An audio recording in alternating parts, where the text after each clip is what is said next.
Hello everyone and welcome to Cinderful Gaming. In today's video we're going to take a look at and review the full rules in the Warhammer Age of Sigmar core rulebook for the Path to Glory Battle Pack. Path to Glory is a special way to play games of Warhammer Age of Sigmar, aimed at building up from a small force of lesser heroes and units to a grand army over the course of many battles.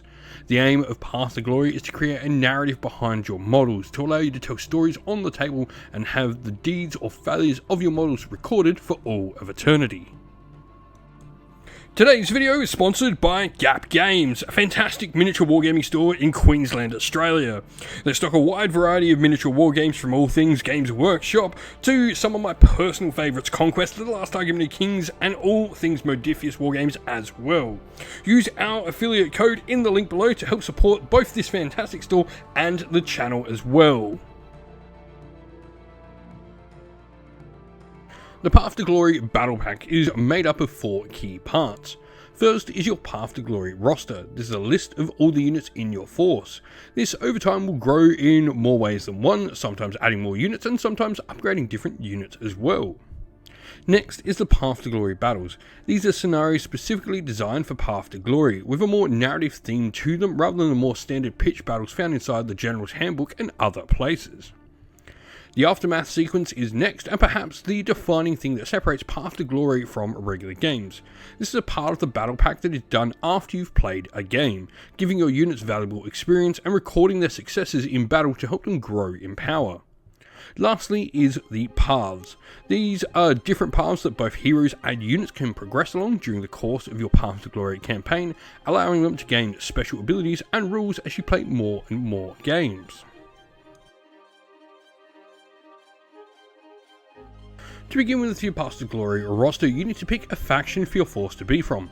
This could be from any of the armies in Warhammer Age of Sigmar, from Stormcast Eternals to the Devious Skaven. You then pick a hero worth no more than 300 points that is a single model and is not a unique character, the idea of Path to Glory being to make up your own character story. Points wise, Sons of Behemoth, though, they don't have any models in this points bracket, so they can ignore the points cap but follow all the other restrictions. Lastly, you'll need to pick your Warlord's path, and these will be explained later in the video in full. In the core rules for Path to Glory though, these will either be Path to Warrior, Leader, Mage or Devout, and each of these will benefit different heroes, and it may be best to have a look at them as to what upgrades they give before deciding on which path to follow for your particular hero. Next, we then begin with adding 2 starter units. You'll need to print out and find a digital copy of the Path to Glory roster, and there you'll find your order of battle. This is where you'll write your initial list of units that make up your army. When beginning a campaign, you'll have to build a force of 1000 points. Your general's points are included in this. Next, you'll need to pick your starting enhancements and laws. To begin with, for enhancements you pick one enhancement from each enhancement table in your army's faction rules, and gain it for an eligible unit in your army's order of battle. Next, we begin to add spells to our arcane tomes. Spells work slightly different in Path to Glory. The first time you add a wizard to your Path to Glory roster, you can choose 1 spell and 1 manifestation from available spell and manifestation laws to your faction to add to your arcane journal. These are available for your army to use and will grow as the rest of your force does, enabling you to create custom spell laws for your army to use. Lastly, we have prayers, and this works much the same way as spells. The first time you add a priest to your roster, you can choose 1 prayer and 1 prayer manifestation to your arcane tome as well. Next, we need to pick our quest, and this is the last thing we need to do to get our force ready for some games. Now, to do this, we simply pick one of the quests, and we'll show them all in just a second. Quests are short or long-term goals your force is aiming to complete over a period of games to gain experience rewards and potentially more for your force. This is what drives the narrative behind your games, giving you an objective to try and achieve, even if you're not necessarily winning or playing the normal scenario rules. In the core Path to Glory rules, there are 6 different quests for you to attempt to complete, and battle times will give us more. Our first quest is Search for the Artifact. At the end of each of your turns, you can pick a friendly hero that's not within friendly territory, is not in combat, and is within 1 inch of a terrain feature. If you do so, roll a dice. On a 4+, the hero finds a clue and you gain a quest point. Once you've gained 3 or more quest points, your quest is complete, and when you do so, you can give 1 artifact power to an eligible hero in your order of battle. We then have Master of Magical Lore. Each time you make a casting roll of 8+ for a wizard, you gain a quest point. Once you've gained 3 or more quest points, you complete this quest, and when you do so, you can pick one spell from a lore available to your army's faction and add it to your own spell lore in your arcane journal. Learn Ancient Scriptures is next, and this is pretty much the same as Master Magical Lore. Each time a priest gains 4 or more ritual points, you gain a quest point, and once you've got 3 of them, you can add a prayer to your prayer lore. Harness Manifestation is next, so when you embark upon this quest, you pick one spell or prayer from a manifestation lore available to you and add it to your own manifestation lore marked as wild.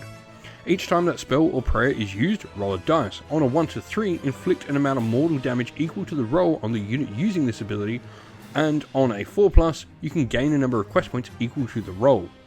Once you've gained 10 or more quest points, you can complete this quest, and when you do so, the spell or prayer is no longer marked as wild on your roster.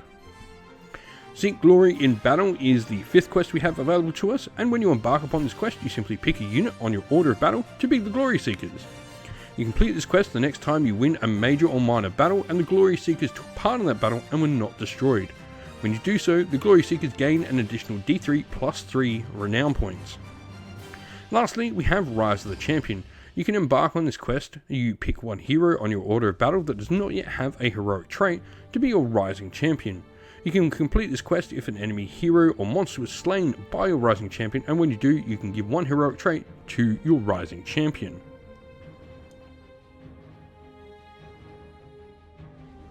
Next, we have our Path to Glory battles, and to begin with, first of all, we have to pick our armies. To play a Path to Glory battle, you pick an army much like you normally would, selecting characters to lead regiments of 1 to 3 units, or 1 to 4 in the case of your general, and include any auxiliary units you wish to as well. Pretty standard stuff. Units chosen, though, must be present on your order of battle, and it is not required that all units in your force be taken. For example, your order of battle may contain 1200 points of units, but you're only playing a 1000 point game, so you would pick units from your order of battle totaling up to the agreed points limit and leave any that are not chosen at home. In Path to Glory battles, you may have all of the enhancements that are on your order of battle for units you've included in your force. This means there's no limit to the number of enhancements you can have in this battle pack. And lore-wise, you may only choose to use the laws in your arcane tome, and only the spells, manifestation and prayers listed in those laws during the game. Determining the battle plan, players can choose to roll on the table below, determine the battle plan they'll use for their Path to Glory game, or simply agree on one that suits the story you're trying to tell. We'll look at these in more depth shortly. Next, you can set up the battlefield. Depending on the size of your game, following the recommendations on the table below for setting up a game board.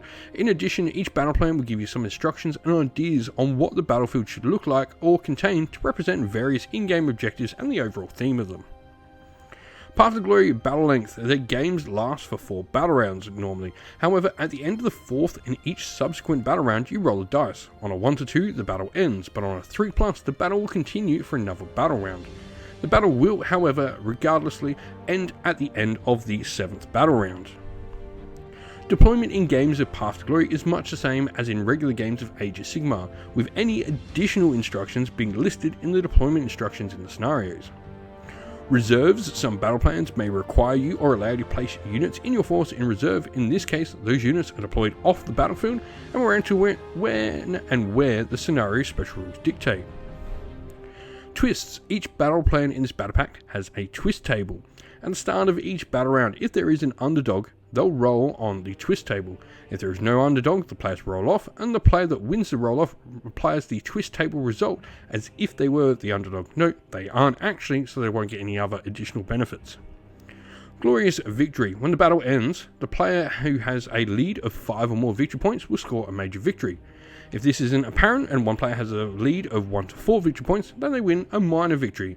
If the scores are tied, then the game is obviously a draw. Withdrawing from battle. During games of Path to Glory, you have the option to withdraw from battle if the cost of battle is too high. At the start of your hero phase, you can withdraw from the battle if at least half the units from your starting force have been destroyed. If you do so, then all your units still on the battlefield are immediately removed from play and count as having been destroyed. If you withdraw from battle, your opponent counts as having won a major victory, regardless of the actual score or victory conditions. And if there is anything your opponent still needs to do, then play out the rest of the remaining turns with their force in order to attempt to complete any quests or objectives they may wish to try and do. Replacement and summoned units are interesting in Path to Glory. Replacement units for the purposes of completing objectives, quests, etc. count as different units to the ones they have replaced. Summon units are much the same, not counting as units in your force, and as such are not added to your order of battle afterwards, and neither of these can gain any glory points. The Aftermath sequence is last, and we'll go into this in more detail later, but once the battle is completed, both players will need to complete the Aftermath sequence.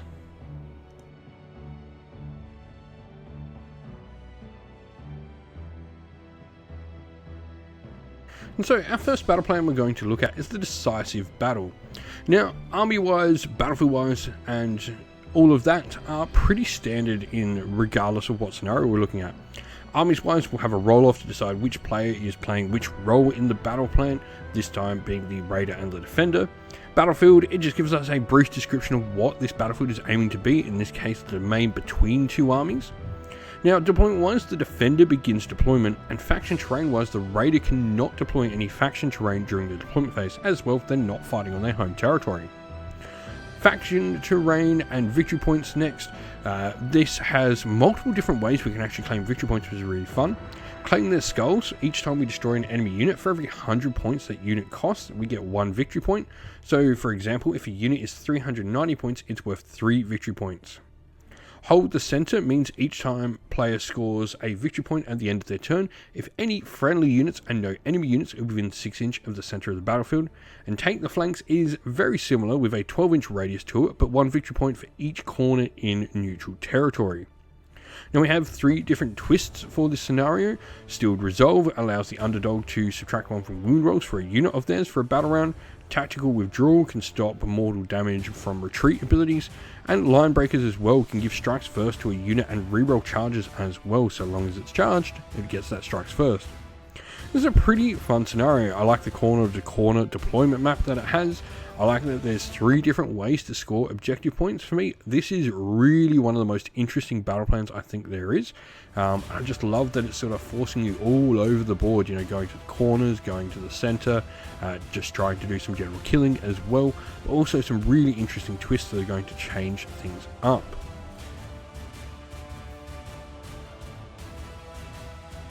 Our second scenario is the ambush.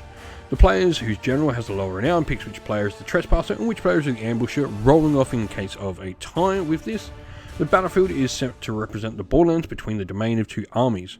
Now, deployment wise, the ambusher begins deployment, and each time they deploy a unit can be set up anywhere in friendly territory more than 6 inch from enemy territory, and each time the trespasser deploys a unit, it can be set up anywhere wholly within friendly territory. All of the trespasser's units must be set up on the battlefield during the deployment phase, and they can't set up any units in reserve.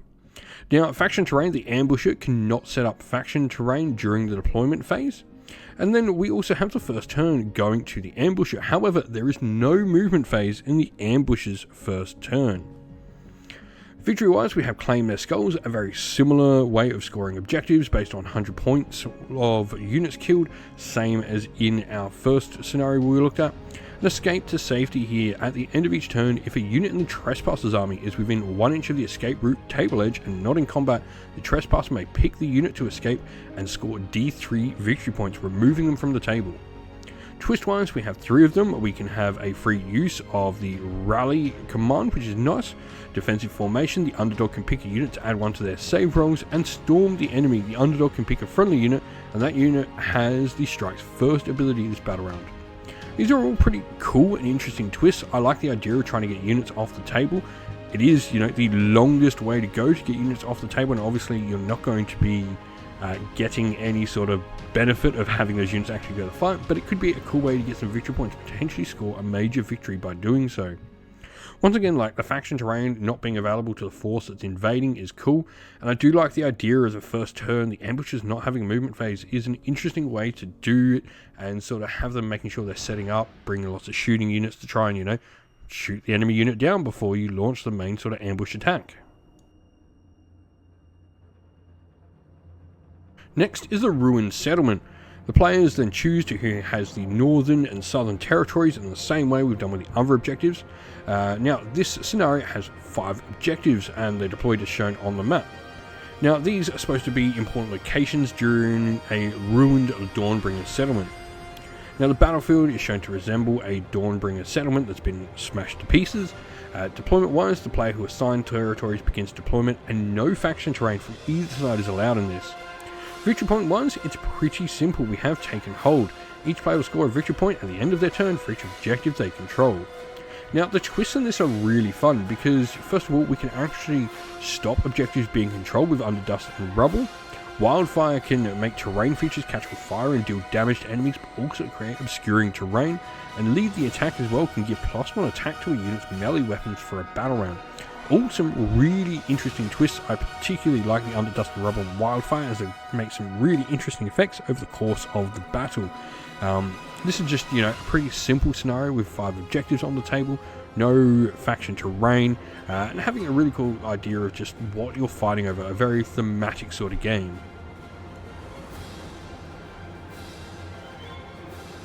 Next we have Relics of Myth. The player who general, you choose your north southern territory, and there's 3 objectives deployed as shown on the map. These objectives represent stashes of ancient treasure. The battlefield is set up in the ruins that date back to the Age of Myth, so something like your Stormvault terrain could be really good for this. Now, faction terrain, once again, can't be set up by either force, and we have 2 ways to score victory points. First of all, stake a claim. Each player scores 1 victory point at the end of their turn for each objective they contest that is also contested by enemy units. In Ours for the Taking, each player scores 2 victory points at the end of their turns for each objective they control that is not contested by any enemy units. Now we also have something interesting here in that we get a campaign reward from the scenario. After the battle, the winner will roll a dice and add a number to the victory points that they've scored to the result. If the total is 15 or more, they can pick an artifact of power from their faction and give it to a hero on their order of battle. Then we have our twist. We have Fool's Gold, where you can actually pick an objective, remove it from play. Spied Treasure is the result on a 3, and this actually allows us to put a new objective down. And then we also have the ability to have a unit get a better control score. All in all, this makes for a really interesting scenario. I love the idea of removing and adding objectives to the table. I like how it's sort of scoring depending whether you're there contesting it or you're there by yourself. No faction terrain once again, and the campaign reward is a nice little additional thing to see. Wreck and Ruin is scenario number 5, and the players who general has the lower renown points picks which is the raider and which is the defender. If the generals have the same renown, then you roll off. Now the defender must split their army into a patrol contingent and into a reinforcements contingent. Each contingent must have as close as possible to the same number of units. We set up 3 objectives on the table, and the battlefield is set up to represent the heart of the defender's domain, so if you're the defender, you probably should place the terrain in a somewhat fashion that would make your position defensible. Deployment wise, the defender begins deployment, and the units in the defender's reinforcement contingent are deployed in reserves. So units in the Raiders army can be set up wholly within their territory, and they don't need to be set up 9 inch away from enemy units, so defenders beware. Faction terrain, the Raider can't set up any faction terrain as you would expect, and the Raider does get to actually choose who has the first turn, so if you may be going against an army that doesn't have a lot of shooting, as a Raider, you can sort of see what they do first.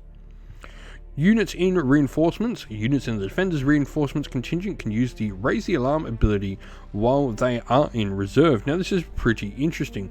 This is a ability you can use during your movement phase, and you make an arrival roll by rolling a dice, and on a 4+, you can set up that unit anywhere on the battlefield, wholly within 6 inch of the battlefield edge and not in combat. This is a core ability as well, meaning you can use it multiple times. Victory point wise, we have Taken Hold. This is just scoring a point for objectives.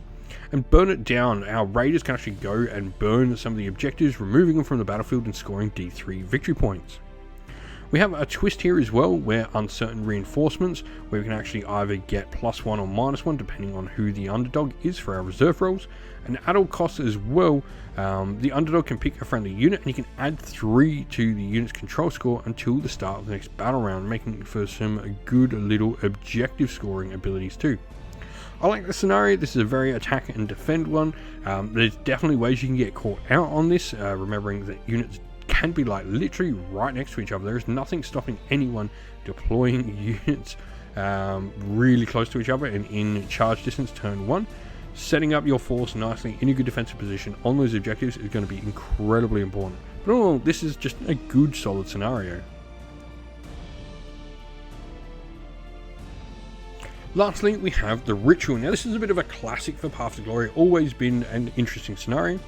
Now we do have the normal sort of roll-off, pick who's going to be the attacker and the ritualist. Then we have 4 objectives shown on the map. The 3 objectives on the border of the ritualist territory are sites of power, and the objective in the center of the territory is the altar. The battlefield is set up to represent the ritual site, so something like the Arcane Ruins, Temple of Skulls, even an old Storm Vault would work as well. All good things. Now, we also have faction terrain where the attacker can't set up any faction terrain, only the ritualist can. However, the attacker must take the first turn, and the ritualist actually gets to pick one of the following rituals to perform. These can all be different things, from the Ritual of Blessings, which can potentially do some healing, Ritual of Primal Force, which can give charging units strike first, Cursed Ritual to inflict some mortal damage, or Ritual of Darkness to add 1 to wound rolls as well, all of them sort of gathering things in different ways.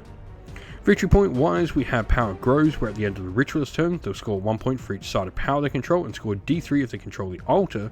Meanwhile, the Iconoclast will get the same, where at the end of the attacker's turn, they score 1 victory point for each objective they contest but do not control, and they actually score D3 for each objective they control. We then have our Twist, where at all costs, we can get some extra score to our unit's control score. Earth Trembles can give us strikes last to an enemy unit, and then Eruption of Power as well. We can actually choose an objective to sort of erupt with power and deal damage to everyone near it. For me, this is just a really cool scenario. They've had a few iterations of the ritual, and I like the idea of the different rituals you're trying to perform. This, for me, the first time is really going to be the most interesting, because lots of times it's been sort of sacrificing one of your enemy heroes in the last edition, and it felt wrong when you were doing it with some armies. So for me, having the option to do different sort of rituals that maybe, you know, your particular army might do more than the other is a really cool way to go about it. Next, we have our Aftermath sequence, and the Aftermath sequence happens after every game of Path to Glory for all players, whether win, lose or draw. The Aftermath sequence is divided up into the following steps. 1. Earn glory points, 2. Gain renown points, 3. Complete quests, and 4. Manage your order of battle. Earning glory points. After each Path to Glory battle, you'll receive a number of glory points based on how your army performed in previous battles. As shown on the table below, different outcomes and game sizes will determine exactly what glory you earn. Something really interesting with the new type of Path to Glory point system they've got is it's more in line with actual points. These will become apparent as we talk about this in a second with some other things, but instead of being, you know, 3 glory and then having to translate that to units or some other number, it's just straight up unit point numbers that you're going to see here. We then gain renown points. Units in a Path to Glory army will gain renown points in your campaign progress. Renown points represent the growing expertise of your warriors as they survive battle to battle. You can record each unit's renown on your order of battle. Now, the difference between renown and your glory points here is glory points are something you can sort of spend to upgrade your army, while renown points are something units accrue to upgrade themselves. First of all, fighting a battle though, each unit that fought in a battle and was not destroyed will gain D3 renown, and each unit that took part but was destroyed gains 1 renown. You can then pick one unit to be your favoured warriors. That unit gains D6 renown points, and you can't pick your warlord for this. And then bonus renown points as well. There are many ways to gain bonus renown points from different scenarios and battle plans and stuff like that. And unique units as well do not gain any renown points. They're already their upgraded selves. Now, paths is something interesting. So once a unit gains 5 renown points, it can gain its first rank aspiring, and you can choose its path. Each time a unit gains a rank, it gets a choice of 1 or 2 different abilities from the appropriate step on its path. And once you reach legendary rank, you don't have any further ranks to gather, and you can view the ranks and required down below later in the video. 3, we go to complete quest step, and at this stage you can check to see if the quest you're trying to complete has been completed or not, and if it has, resolve the effects of that quest, and once that is done, pick a new quest. You can also stop doing a quest at this point and discarding a quest, losing all your progress in it, but then picking a new one. Managing your order of battle is next, and during this step you can spend glory points in any of the following ways: to either add one new unit to your order of battle, reinforce one of your units, or retire any number of units. To add a new unit, if you wish to, you can add it, and you must spend a number of glory points equal to the unit's points value in its battle profile. If you do so, then you add its minimum unit size to your order of battle, and you can only add one new unit in each aftermath sequence. Reinforcing units is much the same, spending the points equal to the base cost of the units, reinforcing one of your units, though you can't reinforce a unit that has just been added in the same aftermath sequence, and you can only reinforce one unit in each aftermath sequence as well. Retiring units lastly is pretty simple. If you wish to remove any units from your order of battle, you simply do so in this step. Moving on now, we have our paths, and the first of these is the Path of the Warrior. This is for heroes only. Now, we have different ranks in this, and the first rank here is Aspiring. When a hero here on this path reaches this rank, you pick one of the following abilities, and this is going to be the same thing for all the different paths we look at. Berserker is a passive ability where you can reroll charges for the hero, or Well of Strength. Once per battle, any combat phase, you can heal D6 this hero. I do think, depending on what you are, you might go for Berserker, but I think Well of Strength will almost always be the way to go. A heal D6 on your hero once per battle is just solid. Elite wise, you have the options of Martial Expertise, which is a passive ability and adds one to hit rolls for your hero's combat attacks. And Powerful Presence can be used at the end of any turn, and you pick a hero to use this ability if they're contesting an objective you control, and you add D3 to their control score this turn. I think just a +1 to hit naturally on them is the way to go, but having extra control score is nice. The fact that it's D3, if it was maybe 3 guaranteed, I think it would be a shoo-in, but both sort of abilities are always going to work. It's interesting, though remembering Powerful Presence, the big thing there is it's contesting an objective you don't control, so it's not really going to help if you're already controlling stuff. Mighty, we then have Mastercrafted Armor, which is +1 to save, and Mastercrafted Weapons, which is +1 to your hero's melee weapons rend. Pretty simple there, depending on what sort of hero you are. If you've got a 4+ save, I'd probably almost always go to the 3+ save here, and then the rend would be the other option. It really depends on what your base save is. If you've not got a 3+ save, I'd be trying to get the 3+ save.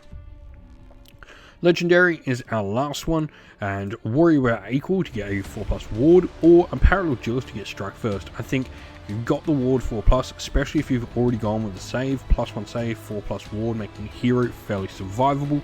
I don't think he needs Strikes First, so I think that's probably the way to go.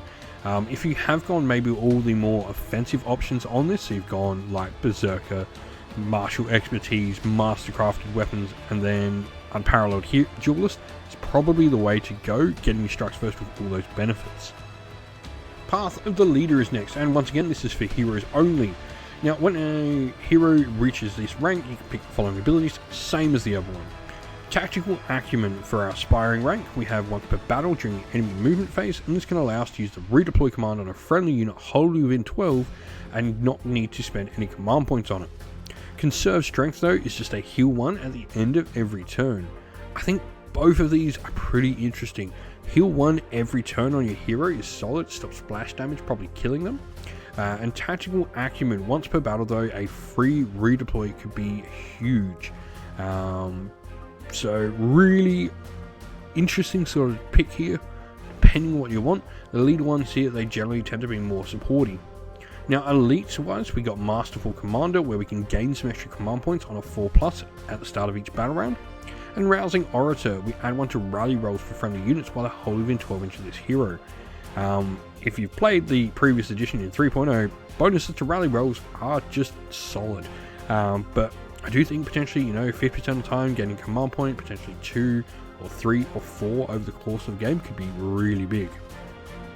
Mighty, we then have Defender of the Realm. The hero has Strikes First while they're wholly within friendly territory. And Hardy Constitution, we add one to their health. I think Strikes First is nice if we've got a hero that's going to be defending, but +1 health is solid as well if we've maybe got a more offensive hero or something that's going to be maybe more targeted by shooting just out in the way there. Legendary, we have Destined for Greatness, which once again is just a 4-up ward. An Inspiring Leader. This adds 3 to the control score of other friendly units while they're contesting the same objective as the hero. For me, I think that is just given. Yes, you're not going to have a 4+ ward if you've chosen this, so probably if you are going to go Inspiring Leader at the end, I would have gone with like Hardy Constitution there, and then gone with Conserve Strength as well to give us durability bonuses, while also just making us really good at helping control objectives. Next, we have Path of the Mage, and as you might think, this is for wizard heroes only. When a hero on this path reaches this rank, you pick one of the following abilities, same as the others. Dedicated Practitioner is just +1 to cast, and Eldritch Ward is if you make a casting roll of 10+ or more for this wizard, they have a 5+ ward until the end of the round. As cool as that Eldritch Ward is, I'm almost always going to pick the +1 to cast from Dedicated Practitioner. It's just a really, really good benefit, and hard to pick anything better than it. Elite wise, what's really cool about the Mage, and in fact the Devout Leader, is you actually get extra spells here. Now, Mystic Shield is a good old faithful follower. This is a 6+ ward spell we can get for our wizard, or Arcane Conduit, which adds +1 to casting rolls for friendly wizards in our force. These are both really good. I almost think though, like, Arcane Conduit is probably where I'm going to go. +1 to cast for all friendly wizards. It's just nice. Potentially, you know, if you've got multiple wizards, if you are a wizard heavy force, you might want to get both in your force, but having this and then having, you know, lots of your other wizards with Dedicated Practitioner is cool. Mighty, we then have Magical Might. Once per phase reaction, the wizard casts a spell and you can heal D3, a pretty cool little one to help heal some splash damage. And then you also have Arcane Familiar, where once per phase you can use this, you declare a spell for the wizard, and you can reroll one of the dice in the casting roll. Both of these are solid. I do think the Arcane Familiar is probably the better one, though maybe if you are seeing your wizards get sniped, maybe go for Magical Might. Legendary is the last one though, and once again this is another 2 spells. Eldritch Cataclysm being the first, and this just does some straight up mortal damage on an enemy unit based on how many models are in the unit. And Sunder the Earth as well is one of the line spells, so you pick a point on the battlefield within 18 inch, draw a line between that and a chosen point on your model's base, and everyone in their line takes D3 mortal damage. So some pretty cool damage spells there at the end that definitely can help you put some more extra mortal damage out. Lastly, for our heroes, we have Path of the Devout. This is priest hero only, as you might think, and we have our Aspiring abilities. First of all, Focus Meditation. This is used in employment phase and we gain D3 ritual points to start the game with. And then Divine Blessing can give our priest a 6+ ward. Elite wise, we have Righteous Conviction. This is a prayer, so much the same as the wizards, the 2nd and 4th rank will get prayers instead of spells. This has a charting roll of D6. Once we've accumulated 4 or more ritual points, we can pick a friendly unit whole within 12 and add 1 to wound rolls for their combat attacks. Resurrection, on the other hand, can actually bring a friendly hero that's slain back to life, though it is a once per game use prayer. So interesting sort of thing to do. I quite like it, you know. This is returning the slain model to the battlefield, so it's the same model that was slain, so this could be really cool to ensure you're getting like your renown and all that sort of stuff, or any sort of quest you need for the hero to survive. A cool little one to have. Mighty, when a hero on this path reaches the rank, you pick one of the following abilities, and Master of Ceremonies is this. Each time you make a enchanting roll for the priest, you roll 2 dice and pick one of them to be the roll. That is huge, but it is going up against Hallowed Champion, where friendly units have ward 6+ with a whole within 12 inch of the priest. I think that's a tough decision, but I just think making sure our prayers go off is probably the better way to go. So having the 2 dice pick one of them is probably what I would go, though Hallowed Champion, if you had a second one reach this rank, I'd definitely be taking Hallowed Champion in there as well. Having a double priest to get them both up to Mighty is pretty cool. And lastly, Legendary, Ritual of Death.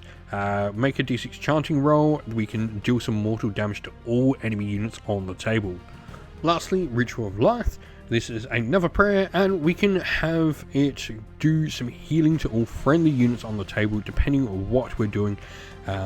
Really cool thing, can either heal D3 to all of our units if we have a chanting roll of 9+. Pretty solid stuff. Next, we have the first of 2 different non-hero unit only paths to follow, and the first is Path of the Defender.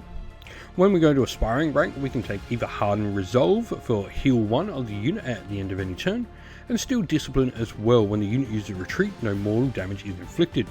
For me, I think Steel Discipline is almost always going to be the one I choose. Just no mortal damage when you're retreating is huge.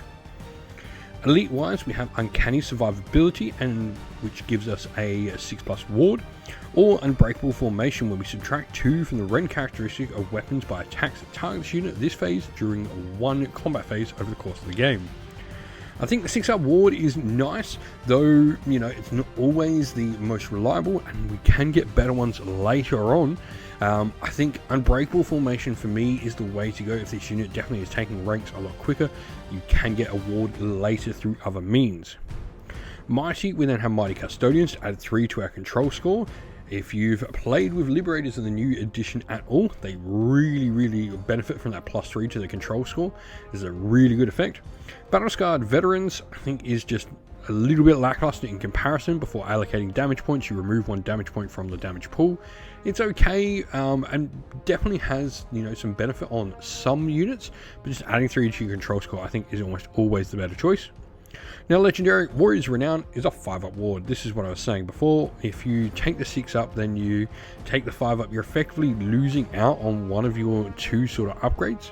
So I think just because the 6-up ward is paired with another really cool ability and defensive ability that can combine with a 5-up ward, I think you don't take the 6-up ward, you wait and take the 5-up later. Though Indomitable Defenders means you get strikes first when you're in friendly territory. Pretty cool. Select units will definitely like this.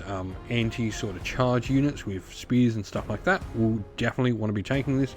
But a 5-up ward, especially when you've taken that alongside Unbreakable Formation to make that one turn where you're pretty much invincible, adding Mighty Custodians for some extra objective control, and even being able to retreat and not take mortal damage from it is a solid amount of upgrades for your units. And lastly, we have Path of the Attacker. This once again is for non-hero units only. For Aspiring, we have Full On Attack, which is pretty much a once per battle any combat phase ability to give us a free all-out attack with +1 to hit. Battle Fury is passive. The effect, this unit can use charge abilities even if they've used run abilities, so run and charge. A solid ability. I think I'd almost be going for that, though adding 1 to a hit rolls once per game in any combat phase is nice, but Battle Fury run and charge on a unit, if you don't have it, something you're going to want. Elite wise, we go to Hunter's Eye. Once per battle during the deployment phase, we can give an enemy unit the quarry keyword and we get +1 to wound with this unit against that unit. Monster Killers, on the other hand, is +1 damage against monsters. Probably my way to go, unless, you know, you have particularly like good ranged units. I'd be taking the Hunter's Eye, but if they're a combat unit, I'd be going Monster Killers. Mighty wise, Mighty Conquerors, 3 to your control score where you're contesting an objective your opponent controls, so good for taking off it, not good for holding on the counter punch. And Frenzy though, a 5-up ward if you've already fought, so can be an interesting one. I think Mighty Conquerors, once again, the control score for me is the way to go, controlling objectives. Though if you have a unit that maybe has strikes first built in, I'd be taking Frenzy because they'd pretty much always get that 5-up ward in combat. Legendary, then we have pretty simple Weapons Master and Honed Gear, both are passive effects. One adds +1 to our attacks of melee weapons and one adds 1 to the rend. This is really just going to depend on what sort of weapon your unit is equipped with. Do you have lots of attacks? Get some extra rend on them. Do you have, you know, maybe not enough rend, or, you know, a lot of really good rend attacks but not many of those attacks, so, you know, 1 or 2 attacks with really good rend, then maybe get an extra attack to your melee weapon profiles. I think there's some solid ones in here. I definitely think the elite rank, depending whether you're ranged or combat unit, depends on which one of these you take. I think Hunter's Eye is definitely for the shooting units. Monster Killers, if you're a melee unit, is what you take. Just because Hunter's Eye is going to be really hard to do with any sort of ranged units. And so there we have it. We hope this video was helpful in getting you started with Path to Glory in Warhammer Age of Sigmar, and it was able to give you some ideas and inspiration to start your own force in the game mode. If you have any other questions at all, please comment down below, and while you're there, don't forget to drop a like, subscribe, and join our Discord server to check out all of our future Warhammer Age of Sigmar Path to Glory content.